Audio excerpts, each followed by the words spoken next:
او زما لور ډېر عزتمندو حاضرینو ډېر په تفصیل سره خبرې وشو. د دې سیمینار مطلب او غرض هم دا و چې دا کومې خبرې تاسو واورېدې، ځکه چې نن هم د دې خبرو ضرورت و او دا ټول هغه ملګري چې دوی خپله تجربه لرله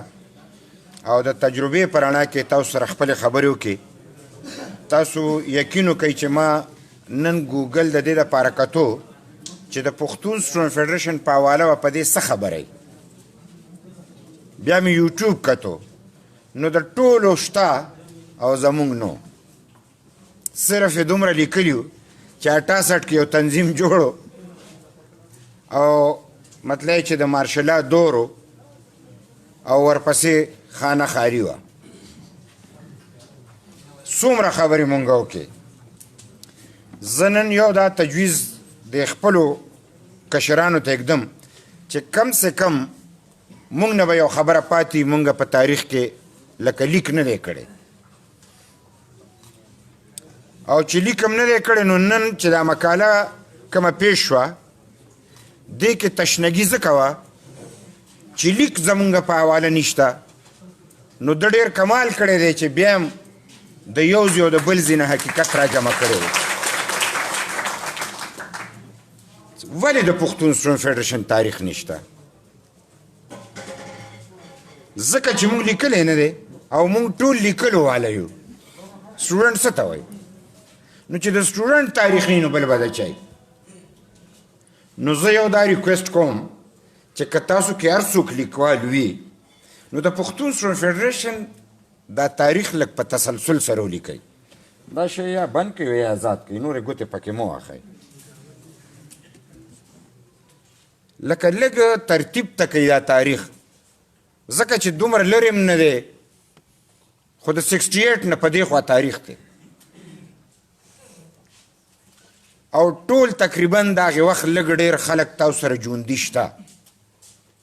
داسې ټول مطلب چې داسې نه دي بلکې په ښه ځایونو باندې اوس هم په پارټۍ کې کار کوي. نو که تاسو کې یو ملګری هم داسې چې رښتیا لیکل کوي نو دا لږ راغونډ کوي. او د پښتون سټوډنټ فیډریشن چې دا جوړ څنګه شو، د امتحان نه څنګه تیر شو، تر تاسو پورې څنګه راورسېدو او دا خلک چې کوم دی نو دا دومره د دوی په مشرۍ کې مخکې څنګه لاړل، دا بلکل که تاسو په رښتیا کېناستئ نو د یو هفتې کار دی. نو چې ګوګل ته هم ورکئ او یوټیوب ته هم ورکئ، چې ځکه چې د هر چا تقریر شته. اوس چې زه یوټیوب ټس کړمه نو زما پکې یو د چا خبره 300 تقریرونه دي او د پښتون سټوډنټ فیډریشن نشته. د عوامي نشل پارټۍ د هر چا شته او زمونږ خو پکې اوس د هر چا ځان له پکې ځان سره سندرې وایي او رواني، د هر چا خپل خپل جلوس دی او د پښتون سټوډنټ فیډریشن نشته. تاسو په حقیقت کې چې د باچا خان د 100 کالو د تحریک دا سټډیو کوي، په دې کې د پښتون سټوډنټ فیډریشن چې څومره بنیادي کردار دی دا د ټول نه ځلاندې دی. ګوره چې تاسو کمپیریزن کوئ خدای خدمتګار پښتون زلمې داسې ورپسې راځئ نو پښتون سټوډنټ فیډریشن په حواله به ولی خان یو خبره کوله. ولی خان به وي چې د باچا خان سره چې کوم ملګري وو هغه په عقیده پوره و، ډېر مخلص و او ټکټکو ته یې ځان نیو، والو ته یې ځان نیو، جایداد ضبط کېدو ته یې ځان نیو. خو د علم هغه معیار نو چې کوم په کار دی. بیا ولی خان وی چې زما دور رالو دا د خودغرضۍ دور و، ځکه چې دغه وخت کې پاکستان جوړ شو، د مراعاتو دور و، د مفاداتو دور و. ښه خلک چې کوم دی نو ګډوډ که د چا وفادارۍ خرڅ شوې، چا چې کوم دی د سر سوداګانې وکړې، چا تحریک خرڅ کو، چا خپله وفا خرڅه که او د هغې وخت چې کوم دی د ظالمانو او جابرانو سره په یو نه یو شکل کې ملګري شو. دا مفاداتو دور و. ولی خان PSF ته وایي چې دا اوس کم دور دی دا هغه دور دی چې د باچا خان د هغه وختو د خدای خدمتګارو خلوص هم پکې دی او د نوي دور دپاره علم ورسره دی. ما ته داسې خلک چې کوم دی نو پکار چې کله ولی خان غونتې شخصیت د خپلې تجربې په رڼا کې دا خبره کوله، دا هغه وختو چې په پښتون سټوډنټ فیډریشن باندې ډېر سخت وخت و. پښتون سټوډنټ فیډریشن د ډېرو مرحلو نه تیر دی، خو دا یو مرحله ډېره سخته وه چې کله په افغانستان کې انقلاب راغی او زمونږ په پی ایس اف کې توړ پوړ شروع شو. په سیاسي ګوند کې چې کوم دی عوامي نیشنل پارټي یا نیشنل عوامي پارټي، هغې کې توړ پوړ شروع شو او دې دوران کې چې کوم دی څوک په یو نوم او څوک په بل نوم. مونږ هم چې کوم دی نو دغه وخت کې ګرانو ملګرو دا د 79 خبره ده او زه په 80 کې چې کوم دی 80 کې د پښتون سټوډنټ فیډریشن صوبایي صدر شم. دا سخت وخت په هغه وخت کې ځکه و چې د انقلاب د راتلو سره دلته چې دا کم په مقاله کې ذکر وشو چې د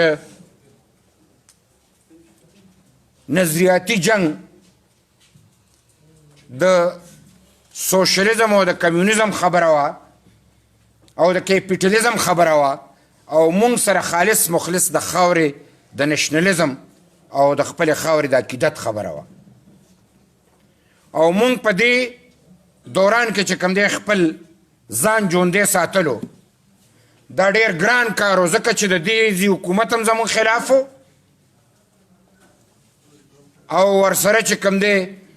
نظریاتي هغه خلک چې هغوی ځان ته ډېر مخکې وی نو هغوی هم چې کوم دی نو زمونږ په ضد او مونږ په دې کې خپل ځان ژوندی ساتلو. نو ګرانو ملګرو زه صرف تاسو ته به دومره خاکه ویم، تاسو ته به اندازه ولګي چې مونږ د یونیورسټۍ الیکشن وشو. زه خو دا خپله خبره تاسو ته کوم ځکه چې ما تاسو ته ووایي چې تاریخ به لیکئ نو زه به لږ ډېر تاسو ته ویم، خو دا یو خبره ته په دې کوم چې زموږ پوزیشن دغه وخت کې څو پښتون سټوډنټ فیډریشن په 3 حصو کې تقسیم شو. پروګریسیو پښتون سټوډنټ فیډریشن، سجاد ګروپ پښتون سټوډنټ فیډریشن او ولی خان ګروپ پښتون سټوډنټ فیډریشن چې هغه مونږه مطلب په هغې کې حساب و او مونږ تازه تازه د کالجون نه تلي مونږ په دې نازکو خبرو نه پوهېدو، په فلسفو نه پوهېدو، خو د باچا خان په سپېڅلو خبرو، د خدای خدمتګارو په قربانو او د ولی خان په جدوجهد دا زمونږ عقیده وه چې دا د پښتنو حقیقي مشران دي او مونږ به د سر په قیمت کوي، مونږ به د دوی سره ځو، مونږ چې کوم دی د بل چا سره په هېڅ قیمت باندې چې کوم دی نو نه وو. الیکشن د یونیورسټیو شو، یونین الیکشن، مونږ چې کوم دی 400 ووټونه وایسته، سجاد ګروپ چې کوم دی 800 ووټونه وایسته. او ګرانو ملګرو دغه وخت کې پروګریسیو پښتون سټوډنټ فیډریشن د ډیموکریټک سټوډنټ فیډریشن شکل اختیار کړی، هغوی چې کوم دی نو بیا نوم چینج کړی او مونږ د هغې نه بیا شروع شو. نو مونږ په داسې شکل کې شروع شو چې د ټولې صوبې دا چې تاسو ووایئ چې مشرانو ته به دا دلته چې کوم مشران ناست دي دوی به وایي چې هر څه بند نو یونیورسټۍ کې به بند شو یا پېښور کې. نه، داسې وخت راغلی و چې مونږ وی یونیورسټۍ کې به نه، صوبه کې به څوک نه خوځي، مونږ به چې یو ځل ووایي ټوله صوبه به زمونږ په خوښه چلېده، زمونږ مخې ته چې کوم دی نو څوک راتلی نه شي. دا زه د 83 خبره کوم چې زه صوبایي صدر وم او د ټولې صوبې په یونین کې پښتون سټوډنټ فیډریشن په ټاپ او پیپل سټوډنټ فیډریشن سیکنډ او جمعیت ورپسې تړ. داسې ځي ته مونږ دا په کومه کاته کې ورسو. زمونږ اډوایزر ارباب سکندر خان خلیل خاکسار ملنګ دا چې د کم دور دوی خبره کوي او بیا ورپسې بیگم نسیم ولی خان دا زمونږ چې کوم دی نو ایډوایزره وه او په دې دوران کې چې کوم دی نو مونږ دا خپل سټرګل کوو نو د پښتون سټوډنټ فیډریشن دغه وخت په دې شکل کې چې مونږ ارزي ته ځان رسو په دې کمو وسایلو کې او د هر یو پښتون سټوډنټ فیډریشن یونټ چې د هر کالجو زمونږ ورسره داسې تعلق و لکه رونه یو یونټ داسې نشي ویلی چې مونږ سره رابطه نه وه یو یونټ داسې نشي ویلی چې زموږ چا تپوس نه یې کړی یو یونټ نشي ویلی چې مونږ ته سیاسي پروګرام نه دی کړی یو یونټ داسې نشي ویلی چې ګینې هغوی دا ووایي چې ګینې مونږ ته د خپل ضرورت مطابق د کومک ضرورت او پښتون سټوډنټ فیډریشن مونږ له را رسېدلی نه دی مونږ دا ټولې خبرې په دې شکل کې کړي دي چې مونږ د باچا خان د سوچ او د فکر په تعلیمي ادارو کې پښتون سټوډنټ فیډریشن ترجمانو مونږ د دې نظریې ابیاري کوله مونږ د عقیدت په بنیاد چې کوم دی د دې نظریې دپاره خپل ځان چې کوم دی میدان ته اوښکې وسپارلی او په دې دوران کې ګرانو ملګرو زه چې تاسو ولاړ یم که څوک لیکل کوئ نو چې دې کې د کومو ملګرو هم دا خپل حالات بیان که همدا تاریخ دی خو تاسو به یې پالش کوئ څه خبرې به ما نه هېرېږي زه بیا نشم کولی په یو لږ وخت کې دومره ټولې خبرې کېږي هم نه نو چې سامره زه کولی شم نو زه په ګرانو ملګرو زه خپل ځاني د پښتون سټوډنټ فیډریشن ته د راتلو ما کمې مرحلې تېرې کړې زه خو په خپله خوشقسمتو خلکو کې یم چې ما په کوم سکول کې د کیجي لکه د ادنا تاسو ورته ابتدایي تعلیم چې وایي د هغې آغاز کو نو زه د باچا خان په سکول کې داخل شم آزاده اسلامي مدرسه په پبو کې زما هیډ ماسټر خدای خدمتګار زما فارم ماسټر خدای خدمتګار ما ته چې چا قرآن شریف خولی وه خدای خدمتګار دا زما خوشقسمتی و د هغې نه پس زه کالجیټ سکول ته لاړم دا زه مختصر کوم دا خو ډېرې خبرې منځ کې راځي کالجیټ سکول ته لاړم او دا زه په شپږم کې ومه د 68 په وخت کې دا چې تاسو کوم دې کې پښتون سټوډنټ فیډریشن بنیاد کېښودی شو اسلامیه کالج زمونږ ګړو د ایوب خان خلاف تحریک چلیدو او دلته د بټو صاحب نوم هم د ایوب خلاف ډېر زیات چلیدو خو زمونږ په دې بیلټ کې دوه نومونه یو د ولی خان نوم چلیدو بل قیوم خان او بده خبره ده چې دا په ریکارډ کې راځي چې زه تاسو ته وایم خو زمونږ په حساب د پښتنو په حساب د غیرت نښه چې کوم دی نو ولی خان او د بې غیرتۍ نښه قیوم خان ځکه چې میدان کې سیاست کېدو نو چا ته به چې چا اپیل کو نو مونږ د هغې وخت خبره چې مونږ ته ولی خان اپیل کړ د هغه شخصیت چې په دې پاکستان کې په سیاست کې څومره معتبرو تاسو تصور هم نشئ کولی که دوست او که دشمنو خو د ولی خان نه بغیر مطلب چې خبره نه کوله د هغه د ایماندارۍ د هغه د خلوص د هغه د نرتوب د هغه د غیرت د هغه د پوهې هغه د عقل او دغه دوران کې ګرانو ملګرو چې کله تحریک چلیدو پښتون سټوډنټ فیډریشن خپل رول ادا کو نو چې د اسلامیه کالج نه به جلوس راتلو نو په کالجیټ سکول به راتلو نو موږ په شپږم کې نو موږ به هم ورسره شو هغه وخت کې سکولونو کې د دې تحریک مطلب چې ډېر لوی زور و د سکول خلک به تلل اوس خو د کالج هم چې راوباسي لږ پرې وخت لګي خو د سکول هلکان به موږ به هغې کې تلو دا زمونږ یو قسم ته پښتون سټوډنټ فیډریشن سره اټیچمنټ و او بیا په 73 کې چې کوم دی نو ما میټرک وکړو په ګورنمنټ کالج کې زه په لومبي ځل چې زه سټارونه لګېده اسحاق جان زمونږ چې کوم دی د ګورنمنټ کالج پریزیډنشل کینډیډیټ و د پښتون سټوډنټ فیډریشن جان سرحد ګوډز دلته یو ډله د هغې مالکانو د اسحاق جانو او زده سټال لګولی او زه نیغ دله لاړم خلق به خلکو راوسته ما خو سره نښه کته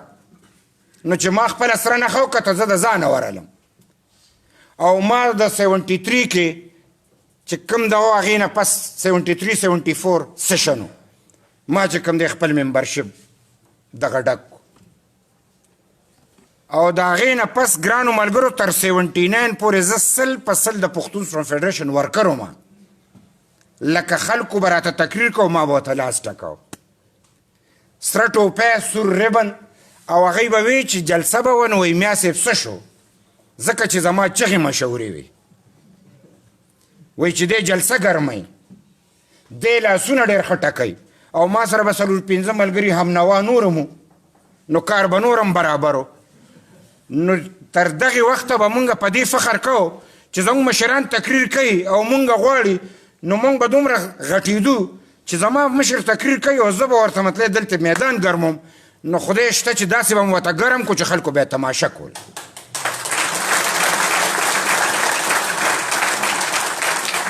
داسې نه ده چې تاسو وایي چې بس هم جوړې تیار په پلیټ کې میلو شوی دی مونږ ښه ښکلې ده یا عزت ورکري کړې ده او دومره تابعداري م کړې ده چې صدر خو زمونږ دپاره ډېر لوی شی و صدر به خبره کړې وه مونږ به د هغې جواب کو دې کې ګنجایش هم نو میټینګ به په میټینګ کې به مونږ صرف چې کوم دی تجویز ورکولی شو او فیصله به چو شوه ټول به د هغې پابند هغه وخت خبره زه کوم او ګرانو ملګرو په 79 کې بیا زه چې کوم دی پریزیډنشل لکه د پی ایس اف صدر شوم او دغې وخت کې د یونین الیکشن زه د هغې امیدوار شوم د ګورنمنټ کالج پېښور او تاسو ډېر نومونه یاد که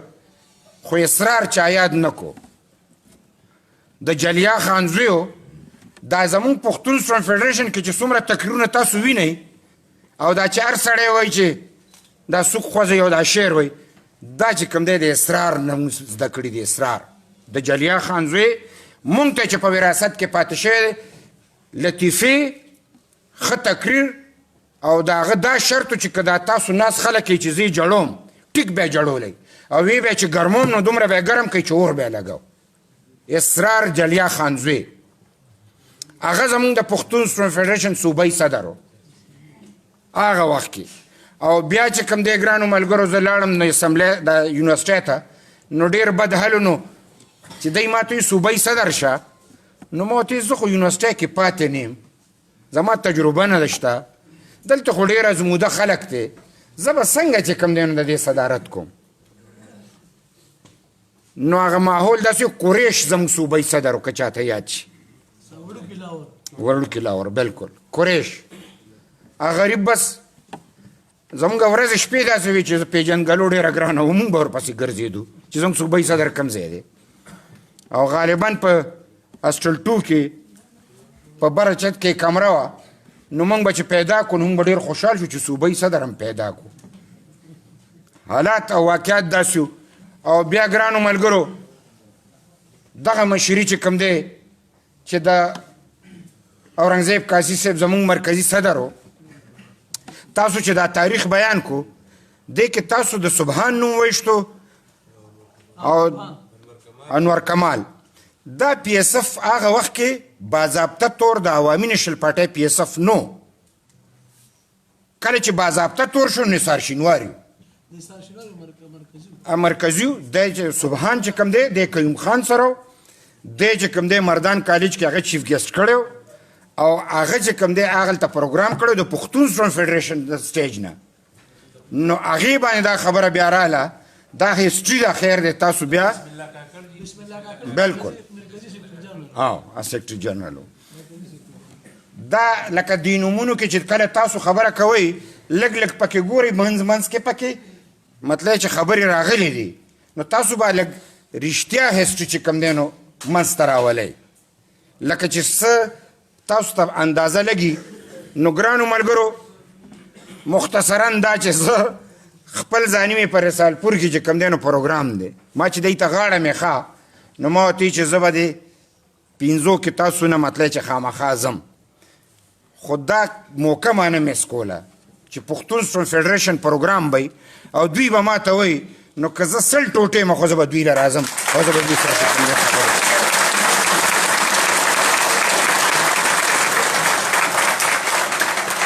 نو ګرانو ملګرو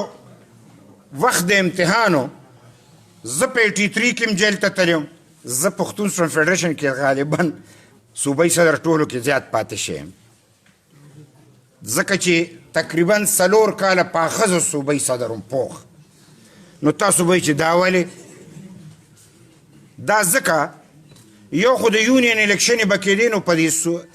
د دې تنظیم عهده کې به د چا ډېره دلچسپي نه وه اوس خو ته ارګنایزر نشي ټینګېدی نو صدر به ته څه ټینګ شي هغه وخت کې هر سړي وي چې ما یونین ته ودروئ د یونین شوقیان ډېرو ځکه چې کې مشري وه او مونږ د تنظیم مشران به د خدمتګار وو مونږ به یې ته ځای جوړو جلسه به هم کوله او د امیدوار به زموږ داسې و لکه چې اوس تاسو ګورئ په علاقه کې امیدواري نو خو پارټي والا کار کوي که نه نو مونږ سره امیدواران ډېرو نو هغې اړو چاوې نه چې ګینې صوبایي صدارت د چا دی هغې وایي چې مونږ امیدوار کوي چې کم غرضي خلک وو نو یو دا وه بل دا چې زه په 83 کې م جیل ته لاړم نو دا سیشن به مات شو د دې الیکشن به نه کېدو ځکه چې ملګري به دغه شو په 84 کې م جیل ته لاړم په 85 کې م جیل ته لاړم په 86 کې م جیل ته لاړم او په 87 کې م جیل ته لاړم نو چې په وقفه جیلونو ته بوتلو نو دا هغه وخت و چې هر سړي ورته غاړه هم نیخه په خبره باندې پوهېږئ نو په دې بنیاد باندې زه چې کوم دی بیا مرکزي صدر شوم او دا یو تاریخي واقعه ده چې بیا مرکزي صدارت کې زمونږ پښتون سټوډنټ فیډریشن یو کېدو دا چې کوم ځای کې مونږه خبره کوله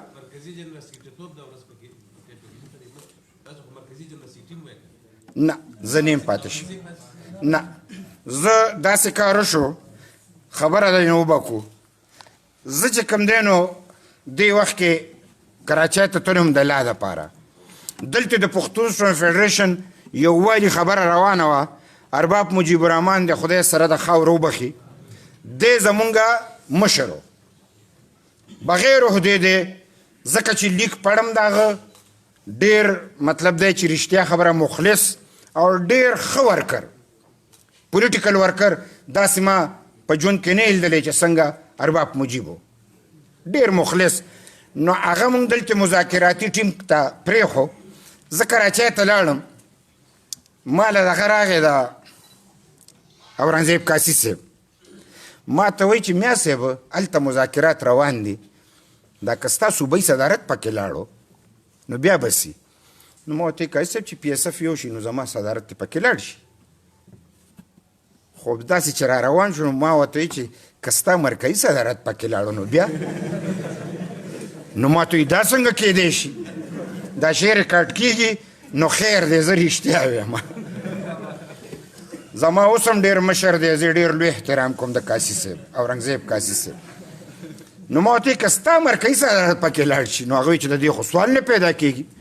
نو مې د صوبې پیدا کېږي او د مرکز نه پیدا کېږي به هر کیف ما خو هسې ګپ لګولی او کاسي صاحب ته معلومات و سجاد ګروپ او زمونږه د پښتون سټوډنټ فیډریشن مذاکرات روانو قدرت ته ګوره فیصله چې راله نو هغه یې دواړو په دې باندې رضا شو چې میا صاحب به زمونږ مشترکه صوبایي صدري او په مرکز به سوچ کوی 2 میاشتې ولا ګیپ ورکړو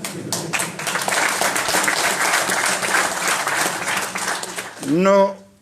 یو پروګریسیو پښتون سټوډنټ فیډریشن د منځه لاړ ډي اس اف شو او دا بل مونږ سره مرج شو نو دلته خو پښتون سټوډنټ فیډریشن یو شو او قدرت ته ګوره مونږ په مطلب کالجونو کې هم ترقي کړې وه او دلته یووالی هم پکې رالو نو بیا په کویټه کې تړون ګروپ بیا ورته وي پښتون سټوډنټ فیډریشن تړون ګروپ عزیز الله ماما زمونږ د دوی مذاکرات روانو نو زه مرکزي صدر وم او ارباب الطاف چې دلته ناست دی دی زمونږ سینیر نایب صدر و ما سره مذاکرات روان دي چې یو شو ډېر سخت ټف مذاکرات دي هغه زمونږ نه مني مونږ د نه منو ډېر لوی شرایط او هغه ورځو کې به دا نظریاتي خبرې او دا تنظیمي خبرې او د الفاظ دا به ډېر سخت وو د یو بل په پوهېدو به هم ډېره ګرانه وه زه ولی خان د خدای پاک سره د خاورو وبخي په کویټه کې و جج صاحب عبدالخالق خان تاسو کې که څوک ملګري پیژنئ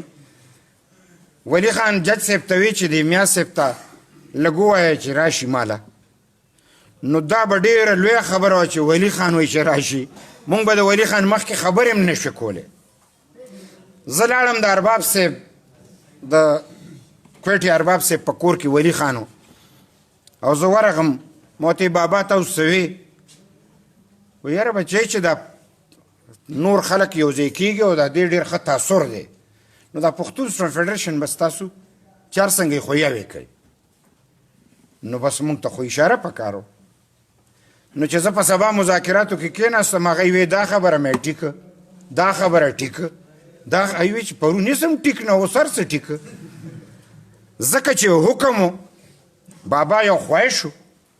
او مونږه پښتون سټوډنټ فیډریشن یو کو نو ما صوبایي صدارت ډېر کړی دی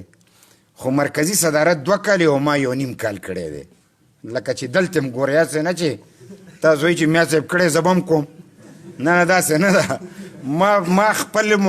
ما د خپل میاد نه مخکې مرکزي صدارت پرېښی دی او ارباب صاحب مې چې کوم دی نو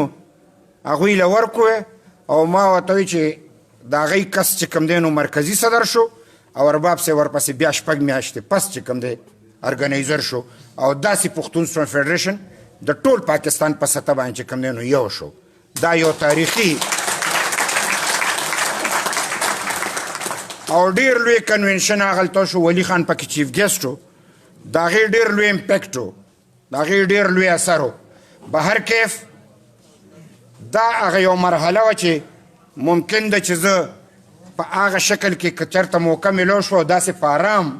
چېرته یو پروګرام و نو زه به تاسو ته ډېر په تسلسل سره چې کوم دی نو دا ټوله خبره مخې ته اږدم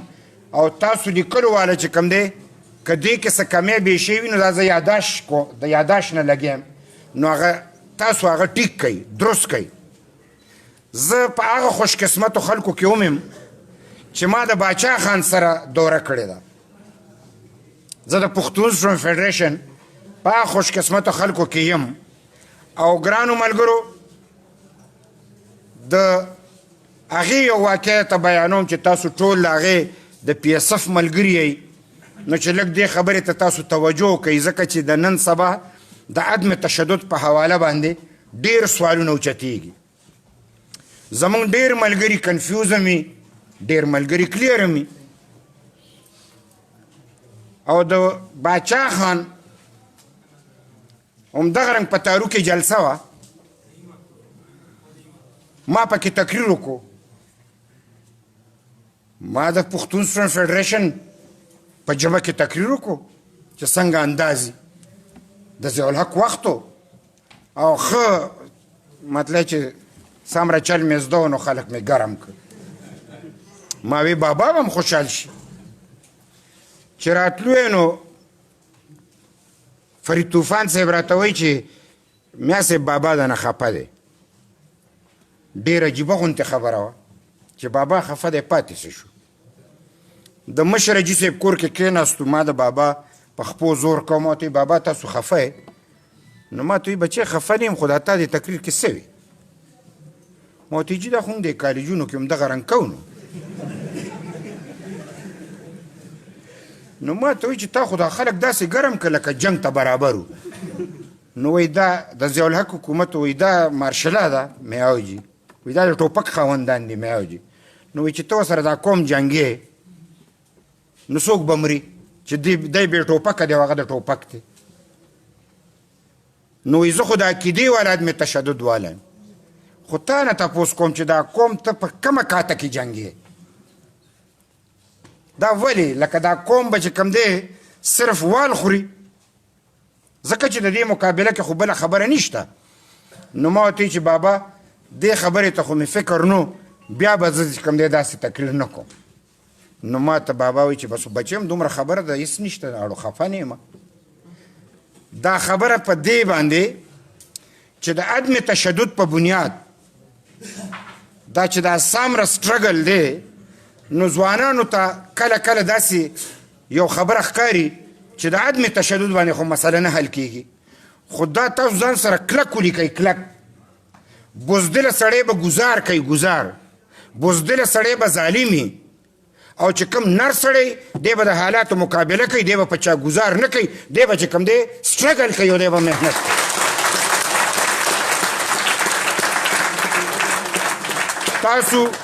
تاسو په تاریخ کې وګورئ سټالین نه غټ ظالم نو او د سټالین لور لیکي لور چې زما دا پلار ډېر بزدله ګوره څومره ظالم هغه دومره خلک مړه کړي دي چې ډېر کمو خلکو به دومره خلک وژلي او اخیری کې ځان له غار جوړ کړی او لاندې به ناست او وایي چې څوک راځي او څوک راځي تماچه به یې نیولې وه دی لور لیکي چې وایي زما پلار ډېر بزدله مطلب څه ظالم سړی د ټول نه زیات بزدله سړی وي نر سړی د حالاتو مقابله کوي او په نره باندې ولاړي هغه په چا ظلم زیاتی نه کوي خپلې خاورې سره په عقیدت باندې هغه خپل سر ورکوي خو د خپل دشمن سره چې کوم مقابله کوي ګرانو ملګرو دا په څه کېږي دا په نظریه کېږي ستا مازغه چې خالي ته به د څه مقابله کوي ستا چې زړه منور نی ته به د څه مقابله کوي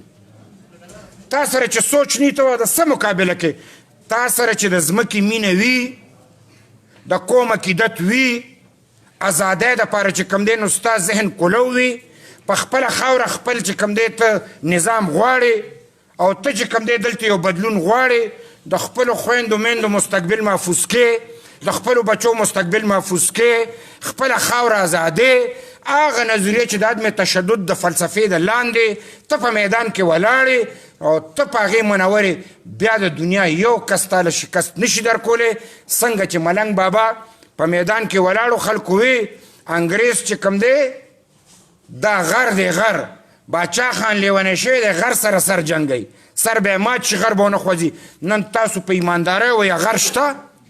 غر نشته او د باچا خان سپیان شته دی چې کوم دی ټول نه ژوندی مثال او هله خو ازادي میلاو شوه دا م یو تاریخي نکته ده چې زه دلته بیان کړم تاسو کشرانو ته ما نه به زیات پوهېږئ خو لږ ډېر مونږ هم اورېدلي دي نو مونږ وو که تاسو ته څه فایده وی شته چې باچا خان دا خپل تحریک دې له سیاسي شکل څنګه ورکو خلک ډېر مختصر راته وکړي باچا خان خو دا د اصلاح تنظیم و سیاسی تنظیم نو څنګه سیاسی تنظیم شو چې کله د ازادۍ د جبر خلاف خدای خدمتګار گرفتار شو جیدادونه ضبط شو او د ټول نه زیات خلک جیل ته چې کوم دی لاړل باچا خان ته یو ضرورت پیدا شو چې د برصغیر دننه کم خلک دی چې ما سره ملګرتیا کولی شي نظر چې واچو نو یو کانګرسو او بل مسلم لیگ لومبی وفد مسلم لیگ لو لېږلو چې په ما زور ظلم جبر روان دی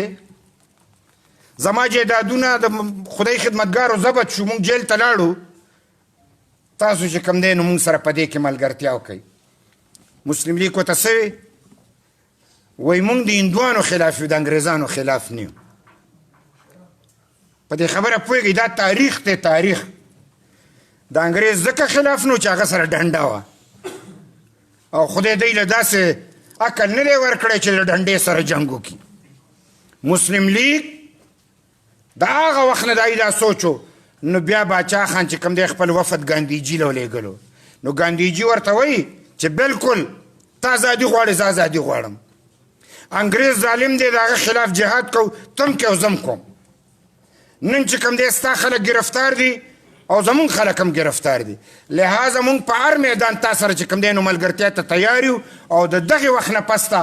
باچا خان خدای خدمتګار تنظیم چرم نو ختم کړی دا د اتحاد په شکل کې بیا مونږ د کانګرس سره په ملګرتیا کې او چې کله میدان ته ووتو نو کانګرس د ټول برصغیر ټولو کې لویه پارټي وه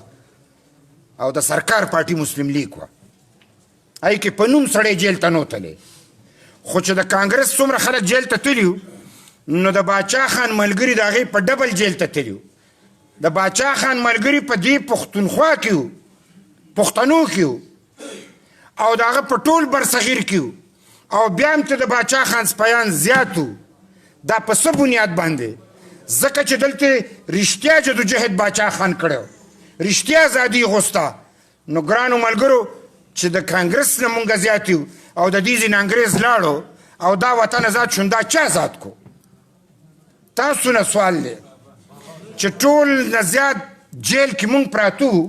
او د هغې قربانو په نتیجه کې ملک ازاد شو دا چا ازاد کو وی خلک پې تیر شوي د سرونو نه او خوله ونه خاطر په تشه خوله غواړي ګرانو ملګرو د باچا خان د کنټریبیوشن نه پس دا خطه چې کوم دی نو آزاده شو او موږ د برصغیر د آزادۍ جنګ کړی دی دا هم دې کشرانو ته چې دی پته وي ډېر خلک کنفیوژن پیدا کوي موږ په دې وطن کې د آزادۍ جنګ کړی دی او ازادي موږ حاصله کړې ده چې نن په پاکستان کې څوک وزیر اعظم وي یا ارمي چیف وي یا صدر وي یا گورنر او یا وزیر اعلی وي نو چې باچا خان نه وي نه به گورنر او نه به ارمي چیف او نه به وزیر اعلی او نه به چې کوم دی حکومت وي نو دی کېناسته چې باچا خان به څنګه چې کوم دی نو موږ پاتې راولو نو ټول اسټبلیشمنټ د هغه خلاف تاریخ الټا نو دلته هم زه مختصر کم چې باچا خان او د هغه ملګرو قرباني وکړه بیا ګرانو ملګرو ولی خان د پاکستان دننه د اصولو سیاست چې چا کړی دی او د غیرت او د نرتوب دا ولی خان کړی دی نو د باچا خان دا پوړی خو به دلته په دې وایي چې عظمت ته یې د اغیارو سترګې برېښي هر سړی د باچا خان غوندې نیکنام شي دا خو د باچا خان خو ولی خان ګرانو ملګرو کاش چې ستاسو په نصیب کې دا خبره وې چې تاسو ولی خان د نږدې نه لیدلی وی یا میلو شوی زه چې کومه ملګري میلو شوي دي زه دا خبره کوم او دی نه بیا ځان له تپوس وکئ چې ولی خان به چا سره میلو شو داسې یو سړی هر څوک هغه به ویږي دا ولی خان ټولو کې زیاته مینه ما سره کوي د هغه د شخصیت د بردباره د علم د فراست سټیټمن کې حساب و داسې نه وه چې تقریر به وکړو ختم به شو د ولی خان په تقریر به خلکو خپلې پالیسۍ جوړولې یو اندرا ګاندي وه یو چې کوم دی نو شیخ مجیب او یو چې کوم دی نو زمونږ ولی خان په دې علاقه کې او د دوی په بیانونو به خلکو خپلې پالیسۍ جوړولې هغه ولی خان ګرانو ملګرو دا چې د پاکستان دننه جمهوریت دی او دا چې دی هر وخت مدې وایي کاش چې دا میډیا زمونږ لږم طرف کولی دا چې نن د 73 کنسټیټیوشن دی او پاکستان پې جوړ دی او پاکستان پې روان دی دا اپوزیشن لیډر ولی خانو او د هغه دسخط چې پې نه وی دا متفقنو دا د هغه د برکته چې کوم دی نو متفقه دی او دلته پاکستان کې آیین جوړ دی ګرانو ملګرو یو تاریخي خبره ده د آیین په جوړېدو کې بټو صاحب ولی خان ته وایي چې ته دې وخت کې پروینشل اټانمي مه غواړه دا ملک ډېر خطرناک دور سره مخامخ دی دغه وخت کې پاکستان ماتو بنګلادیش جوړ شوی و مشرقي پاکستان نه بنګلادیش جوړو او دام تاریخي خبره ده چې بنګلادیش جوړېدو ولی خان چې کوم دی شیخ مجیب رضا کو تر یو بنګلادیش ته مشرقي پاکستان ته لاړ نو اخیری کې چې رخصتېده نو شیخ مجیب ورته وایي چې ولی خان ما خو الیکشن ګټلی دی چې که د الیکشن ریزلټ څوک مني نو وزیر اعظم خو به ځیم نو زه پاګل یم چې ماتوم خو نه یې راکوي هغه یې راته تابعه خرابه ده ای تیارې کړی ما نه وخت غواړي وجنیم ولی خان ورته لږ صبر وکړه دام تاریخي خبره چې ولی خان وایي چې زه یحیی خان سره میلو شوم چې رات په دغه هم بنګلادیش کې نو یحیی خان ما ته وایي چې خان دی د ګولۍ په ژبه پوهېږي د شرافت په ژبه نه پوهېږي نو وایي زه خبره شوم زه پوه شوم چې شیخ مجیب ټیک وایي نو چې زه کله وی راتلم نو شیخ مجیب ما ته وی چې ولی خان دې خاورې ته اخري سلام وکړه او جړلې چې ممکن ده چې یا تاسو مونږ جدا شو او یا زه بیا نیم نو اخري سلام چې کوم دی دې خاورې ته وکړه ولی خان تر هغې پورې کوشش کو چې دا شته پاکستان ځکه چې مونږ ټول عمر د جوړ خبرې کړې دي مونږ د ورانې خبرې نه دي کړې مونږ وایو چې د جوړ سره انسانیت ترقي کوي او د اختلاف سره چې کوم دی انسانیت ته تاوان رسي ولیدل خلکو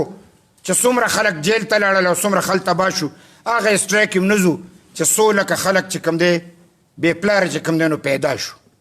دا هسټري ده دومره ظلم په هغه ځای کې وشو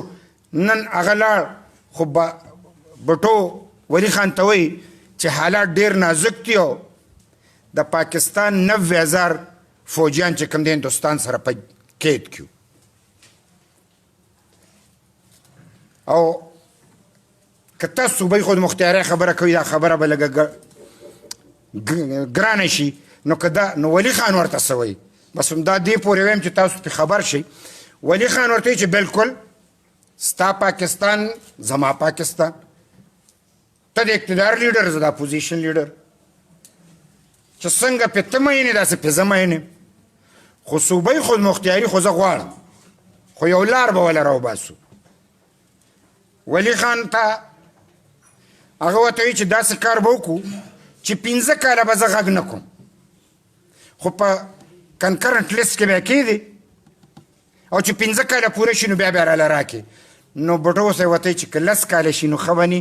هغه وایي ټیک ته 10 کاله خو واده وکړه چې 10 کاله پس بیا راکړې نو ګرانو ملګرو هغه چې دا نن تاسو د 18 ترمیم شکل وینئ نو د ولی خان په وخت کې موږ د صوبۍ خود مختیاری بنیاد کېښو 73 کنسټیټیوشن کې دی موږ سره ومنلو خو بیا چې کوم دی راکول یې راله نه نو زه د ولی خان دلته دا خبره ختموم بیا د اسفندیار خان خبره کوم چې ولی خان وایي خوري د ښار په مخ کې تل قسم د ګلغوټو په مخ خوري د ښار په مخ کې تل قسم د ګلغوټو په مخ چا داسې زړور او دلاور ولي لیدلی دی نور به زه مراد پوره کېدو پسې لا چرته ځم نن چې مې ژوندی د اشنغر ولي لیدلی او ګرانو ملګرو هغه شی په 73 کنسټیټیوشن کې و چې د اسفندیار خان مشري راله او دغه پاکستانو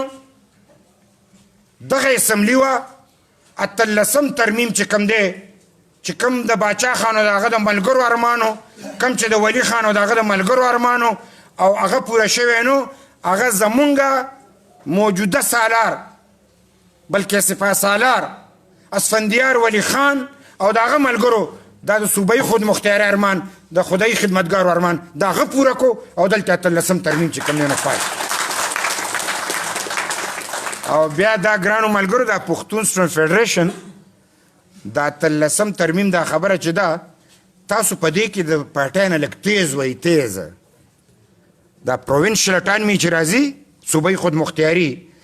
ستاسو د آئین په رو سره د دې چې کوم دی اثرینو تشکیل هم په دې کې شته د وحدتونو دا د پارټۍ په هغې کې نشته د پښتون سټوډنټ فیډریشن ځکه چې سټوډنټان یو سوتر زمونږ غوندې بوډاګانو نه لږ تیز دي نو تاسو د ډېر څه چې کوم دی چې هغه 18 ترمیم وشو نن پروینشل اټانمي شته دا د وسایلو خبره چې دی وکړه نن په وسایلو اختیار شته دا ټوله خبره ګرانو ملګرو ستاسو ته امانت دی کاش چې زه نورې خبرې ما هم په دې لړ کې کولی شوې چې دا کم تاسو او موږ را یو ځای شوي یو چې دا د پښتون سټوډنټ فیډریشن د هسټرۍ په حواله سړی وایي چې که په ګنټو لګیا ختمې به نه شي دا ځکه خو نیمې دي چې کله د یو ځای نه رالو کله د بل ځای نه رالو خو د پښتون سټوډنټ فیډریشن تاریخ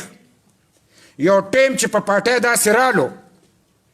چې دلته پارټي ډېره په مشکلاتو کې شوه او موږ به جلسه کوله نو د پښتون سټوډنټ فیډریشن جلوس چې به راله نو جلسه به جلسه شوه ولی خان به وی دا ارباب طاهر هم دلته سرخوځی دیم ورته پته ده او دلته دا ملګري خو ټول چې موږ به د ارباب سکندر صاحب کلیزه کوله نو خلک به د دې په انتظار و چې پښتون سټوډنټ فیډریشن به کله راځي خو چې دا سور اور به پرې رالو نو جلسه به جلسه شوه او هغلته به چې کوم دی نو اوس تاسو ته ګرانو ملګرو دا ټول تاریخ پروت دی 100 کال دا د 100 کالو چې دی یادوي دا ټول تاسو په تعلیمي ادارو کې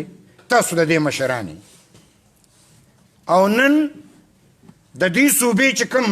صوبایي صدر دی هغه هم ستاسو غوندې ځوان دی د ځوانانو په ژبه ځوانان پوهېږي مونږ بوډاګان یو کیدای شي ستاسو زمونږ تر خبرو پورې فاصله خو د ځوان په ژبه ځوان پوهېږي او نن چې کوم دی د هغه په مشرۍ کې تاسو دلته چې دا کوم سټرګل کوئ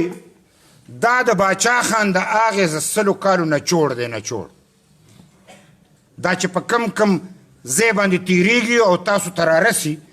تاسو د دې امانتګر یئ امانت سمبالول هغه سړی کولی شي چې دی عقیدت لري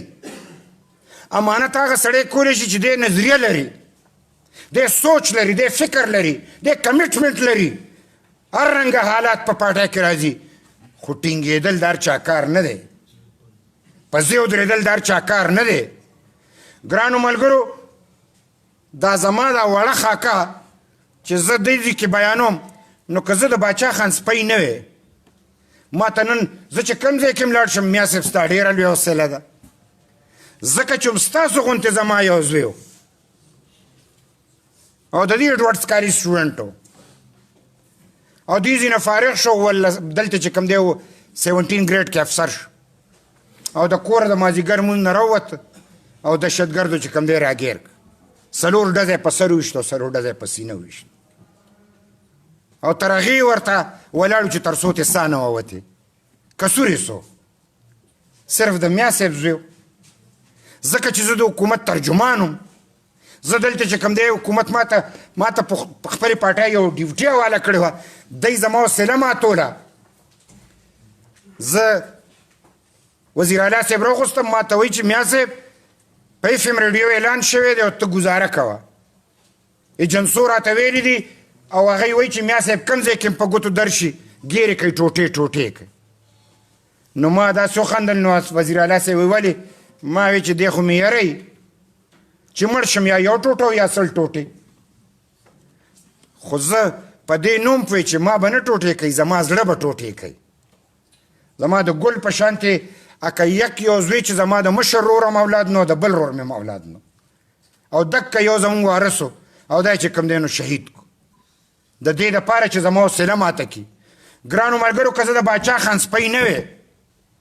که زه د ولي خان د لارې ملګری نه وی که زه د اسفندیار خان سره په دې لاره نه تلې که زه د پښتون سټوډنټ فیډریشن په دې چارپیچل کې ما وخت نه وی تیر کړی او زه د دې نظریې نه خبر نه وی ما به څنګه بیا دا صدمه برداشت کوله نو ما نن هم په ریکارډ شته یوټیوب وګورئ ما وی چې دا خو زما یو زوی دی که زما لس زامن وي زه به یې په دې قوم قربان کړم زه به چې کوم دی نو خوشحاله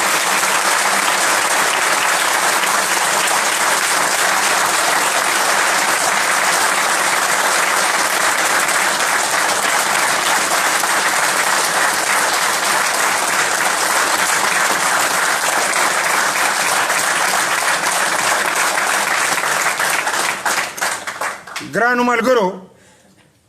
زما په کور یو خودکش د ما کبل وکړه د 19 کالو 2 لکان نور شهیدان شو ما له چټ راولېږلو وایي دا خو صرف اشارې دي اصلي مجرم خو تیز تاله به سزا درکړو ما په هغې پریس کانفرنس کې ورته وي چې څوک یریږي هغه به هر وخت مري او څوک چې نه یریږي هغه به یو ځل مري یو ځل د غیرت مرګ مې قبول دی د بې غیرتۍ ژوند مې نه دی قبول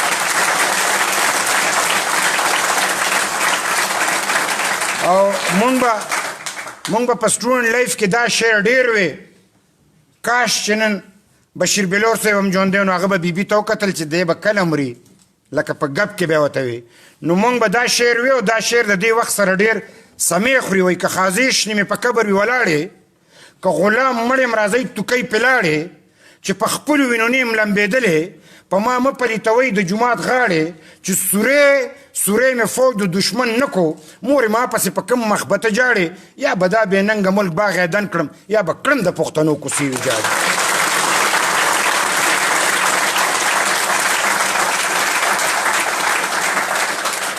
ګرانو ملګرو د باچا خان په سوچ او فکر کې ډېر زور دی د خاورې په عقیدت کې ډېر زور دی او ما وی چې دا خو زما یو زوی د قوم ټول زامن او ټولې لوریانې دا زما اولاد دی دا ټول زما اولاد دی او دا قومي شهید دی لہذا ګرانو ملګرو د دې نظریې د دې سوچ او د دې فکر د 100 کالو چې تاسو امانتګر یئ په دې کې به ښې هم راځي او بدې به هم راځي په دې کې به نرمې هم راځي او ګرمې به هم راځي ذهني او فکري طور به ځان دې ته تیار ساتئ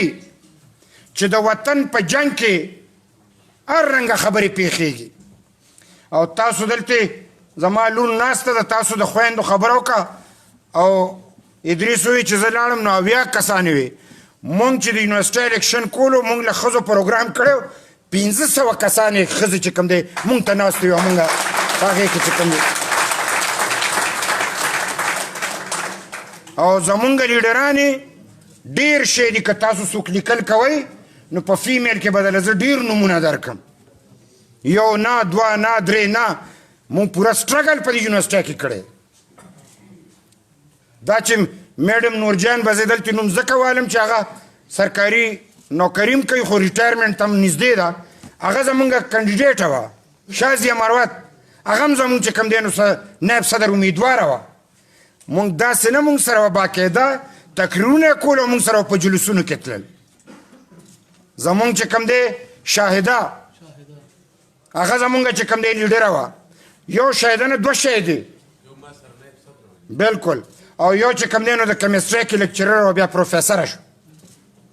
او داسې ډېرې چې کله مونږ د 83 الیکشن کوو نو خفه کېږئ ما هغوی چې کله خپل کمپین کوو نو سره لوپټه سرې جامې سرې چې کوم دی سپلی سرې جرابې او سور فایل او دا د 15-1400 جینکو ګروپ او مونږ ورته وی چې جینکو کې اکثر مونږ بیلو نو لږ کوشش وکئ نو یې دومره کوشش وکړو مونږ ته یې وی چې هسې نه سړو کې بیلی نو خفه کېږئ مه چې ریزلټ ووتو نو په رښتیا هم ښځو کې وګټلو سړو کې هم بیلی لکه مونږ د پښتون سټول فیډریشن هغه وخت هم لیدلی دی چې د سړو نیوټونه زیاتو د ښځو داسې نه ده څومره چې د هلکانو عقیدت دی نظریې سره دومره زمونږ د دې بچو هم چې کوم دی د لوریانو هم عقیدت دی دا زړه مې نه کېږي او د نظم چې تاسو ټول دا دلته ناست ملګري یو خو 23 تاریخ ته دې ته په ایماندارۍ راځئ هسې نه چې تاسو وایي زموږ پروګرام وشو دا د هغې دپاره مشین ګرمو په خبره پوهېږئ 23 ته به په نره راځئ ګڼ تعداد کې به خلک راولئ د باچا خان د نظریې پرچار به کوئ د عدم تشدد عقیدت سره به تاسو پې عمل کوئ نو په تعلیمي ادارو کې به تش علم حاصلوئ چې زما بچی علم حاصل نه کړي زه به چا سره مقابله کوم زه خو تا نه علمي تمه کوم ته زما د قلم خاوند دی نو چې زما د قلم ژبه ګونګی شي زه به چېرته ځم نو دا وعده به ما سره کوئ چې تاسو به خپل تعلیمي قابلیت هم سرته رسوئ مقابله به هم کوئ